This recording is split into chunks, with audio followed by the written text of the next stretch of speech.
सभी साथियों को मेरा नमस्कार। स्वागत है आप सभी का आज नए जनसत्ता विश्लेषण में। आज हम बात करने वाले हैं 26 अप्रैल के जनसत्ता अखबार को लेके और देखते हैं इसमें कौन सी खबरें हैं हमारे लिए। प्रथम पृष्ठ पे राजनीतिक खबरें हैं जिन पे हम नहीं जाएंगे। सर्वोच्च न्यायालय द्वारा अपराध की आय के मुख्य लाभार्थी हैं आम आदमी पार्टी। सुप्रीम कोर्ट से प्रवर्तन निदेशालय ने कहा कि आम आदमी पार्टी दिल्ली के शराब घोटाले से संबंधित उत्पन्न अपराध की आय की प्रमुख लाभार्थी है। देखिए, ईडी के अधिकारियों ने अपनी जो रपट सुप्रीम कोर्ट हमारे उच्चतम न्यायालय को समक्ष रखी है, उसमें उन्होंने ये बात कही है कि जिस तरीके से आम आदमी पार्टी द्वारा शराब घोटाले में पैसे का हेरफेर करा गया है, ये चिंताजनक है। हालांकि ये केस अभी भी चल रहा है और देखते हैं क्या रहता है समय रहते। क्या सुप्रीम कोर्ट निर्णय लेता है इसमें, दिल्ली हाई कोर्ट में क्या बात रखी जाती है। आगे आते हैं जलवायु परिवर्तन से आर्थिक संकट, आज का हमारा संपादकीय है। संपादकीय जाने से पहले कल मेधा पर अपनी निगाह डालते हैं। शिक्षा का ध्येय ज्ञान में वृद्धि करना ही नहीं, अपितु उसके ध्येय मनुष्य के मस्तिष्क को विकसित करना है, भरना नहीं। डाडेट ने लिखा है, बहुत ही अच्छे शब्द हैं। इसका साधारण भाषा में मतलब ये है कि हमारा शिक्षा का जो टारगेट होना चाहिए वो ये नहीं कि हम कंटेंट और नॉलेज भरे जा रहे हैं। हमारा विकास होना चाहिए, शिक्षा से हमें नॉलेज मिलनी चाहिए, हमें एक डेवलपमेंट होना चाहिए। ये है शिक्षा। शिक्षा की ज़रूरत है हमको ऐसे।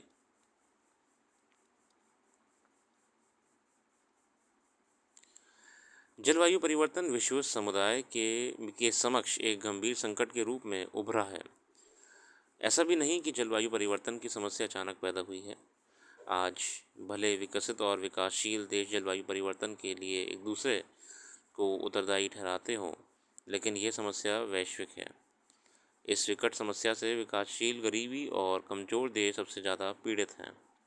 जलवायु परिवर्तन ने आर्थिक संकट, गरीबी, भुखमरी और बेरोजगारी जैसी गंभीर समस्याओं को जन्म दिया है। देखिए, हम जानते हैं क्लाइमेट चेंज से क्या होता है। क्लाइमेट चेंज, जलवायु परिवर्तन से आपका जब तापमान बहुत अधिक बढ़ जाता है, आपकी कृषि ख़त्म हो जाती है, आपका एग्रीकल्चर डिस्ट्रॉय हो जाता है। बहुत सारे कारोबार जो कि लोगों के आने से चल रहे होते हैं, लोग जब बाहर निकलना ही बंद कर देते हैं तो वो कारोबार भी ग्रोथ सेल नहीं कर पाते हैं। सबसे बड़ी समस्या तो यहाँ पे हमारी कृषि को लेके ये है कि जो फसलें हमको कोई पर्टिकुलर टाइम में लगानी होती हैं, वो फसलें हम उस टाइम पे लगा नहीं पाते हैं और वो महीने दर महीने समय आगे चला जाता है। वो फसल चक्र ही ख़राब हो जाता है। फसलें लग भी जाती हैं तो अकाल पड़ जाता है, सूखा पड़ जाता है। इसी वजह से ना किसान को आय होती है, ना कोई फसल बाज़ार में आती है। ये बहुत सारी समस्या हैं जलवायु परिवर्तन की। इस विकट समस्या में विकासशील और गरीब, कमज़ोर देश पीड़ित हैं। हाल ही में नेचर पत्रिका में प्रकाशित शोध में कहा गया है कि 2060 तक वैश्विक स्तर पर 3.75 लाख करोड़ डॉलर का नुकसान हो सकता है, जो वैश्विक स्तर पर सकल घरेलू उत्पाद के लिए एक चिंता का विषय है। दुनिया भर के विदेशों में जलवायु परिवर्तन के कारण सकल घरेलू उत्पाद में गिरावट दर्ज की जा रही है। भारत भी इसका खमियाजा भुगत रहा है। जलवायु परिवर्तन के संदर्भ में प्रकाशित report loss and damage today, how climate change impacting output and capital में खुलासा हुआ है कि 2022 में जलवायु परिवर्तन के कारण भारत के सकल घरेलू उत्पाद में 8% का नुकसान हुआ है। देखिए, सकल घरेलू उत्पाद में 8% का नुकसान बहुत होता है। मतलब कि क्लाइमेट चेंज की वजह से हमें इतना लॉस उठाना पड़ा है। अमेरिका में डेलावेयर विश्वविद्यालय के शोधकर्ताओं के द्वारा प्रकाशित एक रिपोर्ट में दावा किया गया है कि मानव जनित जलवायु परिवर्तन ने चलते पिछले वर्ष वैश्विक आर्थिक उत्पादन लगभग 6.3% कम हुआ है। देखिए, जो हम लोग क्लाइमेट चेंज कर रहे हैं ना, हमारे पॉल्यूशन करने की वजह से या एक्टिविटीज़ की वजह से, तो ग्लोबल जो विकास रहा है, ग्लोबल, ये यूएस में डेलावेयर एक शहर है, डेलावेयर में यूनिवर्सिटी है, डेलावेयर यूनिवर्सिटी का शोध है कि ग्लोबली 6.3% की गिरावट रही है ग्लोबली। इसे पिछले 30 वर्ष में अल्प विकासशील और विकासशील देशों के कुल सकल घरेलू उत्पाद में 21 खरब डॉलर का नुकसान हुआ। एशिया प्रशांत क्षेत्र की अर्थव्यवस्था में 2050 तक कुल सकल घरेलू उत्पाद में 2.6% नुकसान का कारण जलवायु परिवर्तन होगा। मतलब कि 2050 आते आते 2.6% जो नुकसान की दर होगी ना, ये आपकी क्लाइमेट चेंज की वजह से ही हो रही होगी। ठीक है ना, 2050 तक तो भारत के कई छोटे बड़े राज्य जलवायु परिवर्तन से जूझ रहे हैं। क्रॉस डिपेंडेंसी इनिशिएटिव द्वारा जारी ग्रास डोमेस्टिक क्लाइमेट रिस्क नामक रिपोर्ट में 2050 में दुनिया की सबसे ज़्यादा प्रभावित शहरों को चिन्हित किया गया है। इसमें भारत के उत्तर प्रदेश, बिहार, असम, मतलब कि देखिए उत्तर प्रदेश, बिहार, असम, राजस्थान, महाराष्ट्र, ये सब जलवायु से बहुत ज़्यादा मात्रा में प्रभावित रहने वाले हैं। आगे देखते हैं, जर्मनी के जलवायु परिवर्तन से जुड़े वैज्ञानिकों ने Potsdam institute for climate impact research के नवीन अध्ययन में पता चलता है कि विभिन्न क्षेत्रों में कमाई करने वालों की कुल कमाई लागत लगभग 19 से 25% घट जा सकती है। मतलब कि 19 से 25% का आपका कमाई की जो जो हो रही है वो विभिन्न क्षेत्रों में कम हो जाएगी, सिर्फ और सिर्फ जलवायु परिवर्तन की वजह से। जैसे मैंने आपको बताया, देखिए जो फूड सेक्टर वाले क्षेत्र हैं, अब जब फूड ही नहीं सही से समय से उग पाएगा अपना क्लाइमेट चेंज की वजह से, तो ये पूरी इंडस्ट्री इम्पैक्ट करेगी, चाहे वो फूड प्रोसेसिंग इंडस्ट्री हो, चाहे वो फास्ट फूड चेन्स हो, कुछ भी हो आपका, बराबर। ठीक है, इसके साथ साथ साथियों, अगर कोई भी आपका मॉल्स हैं, शोरूम्स हैं, कॉलेजेस हैं, अगर क्लाइमेट चेंज की वजह से मौसम बार बार ख़राब रहा करेगा तो फुटफॉल भी लोगों का कम हो जाएगा। हालांकि स्कूल कॉलेजेस तो फिर भी चल सकते हैं ऑनलाइन पे भी, मगर फ़र्क पड़ता है, एम्प्लॉयमेंट का फ़र्क पड़ेगा। बहुत से क्षेत्रों में लोग को रोज़गार चला जाएगा अगर कंपनी कॉस्ट कटिंग शुरू कर देगी, है ना। Theme parks, malls, shopping complexes, तो ओवरऑल अर्निंग कम ही होनी है क्लाइमेट चेंज की वजह से। घटती खाद्यान्न उत्पादन क्षमता से खाद्यान्न की कीमतों में बेतहाशा वृद्धि होगी, जो भुखमरी का कारण बन सकती है। संयुक्त राष्ट्र की रिपोर्ट में कहा गया है कि वर्ष 19 के मुकाबले भूख का सामना कर रहे लोगों की संख्या में 16.1 करोड़ की वृद्धि हुई। यह संख्या तेज़ी से बढ़ रही है।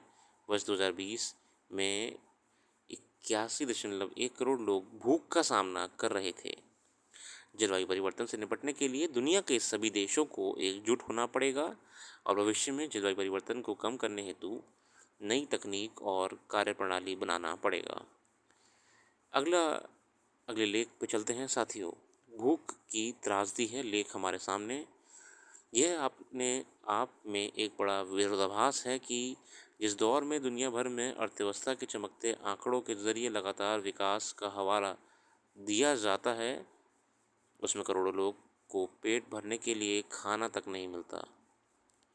रिपोर्ट के मुताबिक भूखे रहने वालों में बच्चे और महिलाएं सबसे ज़्यादा हैं। संयुक्त राष्ट्र की रिपोर्ट आई थी साथियों, global report on food crisis. ये आपकी यूएन की रिपोर्ट आई थी, ग्लोबल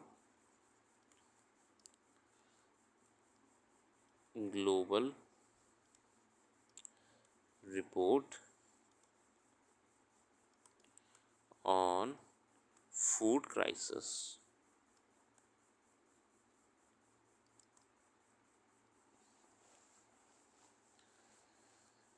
यानी खाद्य संकट पर वैश्विक रिपोर्ट में ये खुलासा किया गया है कि विश्व की 59 देशों के लगभग 28.2 करोड़ लोग सन 23 में भूख से तड़पने को लाचार हुए हैं। इसके अलावा 32 देशों में 5 वर्ष से कम उम्र के 3.6 करोड़ अधिक बच्चे गंभीर रूप से कुपोषित भी हुए हैं। देखिए, माल न्यूट्रिशन, कुपोषण, under nutrition weak immunity power का कारण बनती है, जिससे बीमारियां ही चपेट में आती हैं। सवाल है कि दुनिया भर में और ख़ासतौर पर अंतर्राष्ट्रीय संगठनों में अगर भूख सहित कई बड़ी समस्याओं से लड़ने के लिए सामूहिक जिम्मेदारी की बात की जाती है, तो इस त्रासदी के लिए किसे जवाबदेह ठहराया जाएगा। संयुक्त राष्ट्र की रिपोर्ट में यह बताया गया है कि 20 देशों में भूख की मुख्य वजह वहाँ चल रहे हिंसक संघर्ष थे है। अब देखिए, जब ना खाने की भी अस्थिरता होती है तो लड़ाई होती है। तो कई अफ्रीकी देशों में भी या आप देखिए जो लड़ाइयाँ हो रही हैं वो आधे से ज़्यादा तो खाने के लिए हो रही हैं।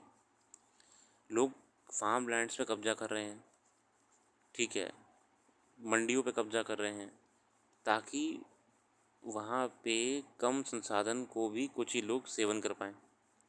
और ये एक जगजाहिर है कि संयुक्त राष्ट्र या फिर अन्य संस्थाओं की ओर से विश्व भर में भूख के संकट पर अक्सर अध्ययन रिपोर्टें जारी की जाती हैं। उसमें कारण भी बताए जाते हैं, मगर उन्हें दूर करने को लेकर बात औपचारिकताओं से आगे नहीं बढ़ पाती। साथियों, ये रिपोर्टें कोई आज से नहीं आ रही हैं। ये रिपोर्ट तो कब से आ रही हैं। ये रिपोर्ट जितनी भी आती हैं संयुक्त राष्ट्र की तो कई सालों से आ रही हैं। धरातल में ये सिर्फ कागजों में ही रह जाती हैं, है ना, कागजों में ही रह जाती हैं। यह भी दुखद है। बाकी फिल्म जगत की खबरें तो आपको किसी काम की नहीं रहेंगी। मानव अधिकारों के हनन संबंधी अमेरिका रिपोर्ट पक्षपातपूर्ण।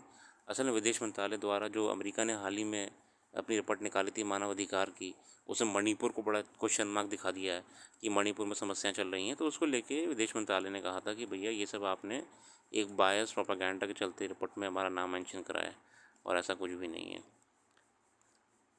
बाकी साथियों, जो भी खबर हमने यहाँ पे आपके साथ डिस्कस नहीं करी है वो आपको हमारी वेबसाइट पे मिल जाएगी। वेबसाइट का लिंक हमारे डिस्क्रिप्शन में मौजूद है। डिटेल्ड वे में वेबसाइट में आपको सब कुछ मिलेगा। अपना कीमती समय देने के लिए बहुत बहुत धन्यवाद। आपका दिन शुभ हो।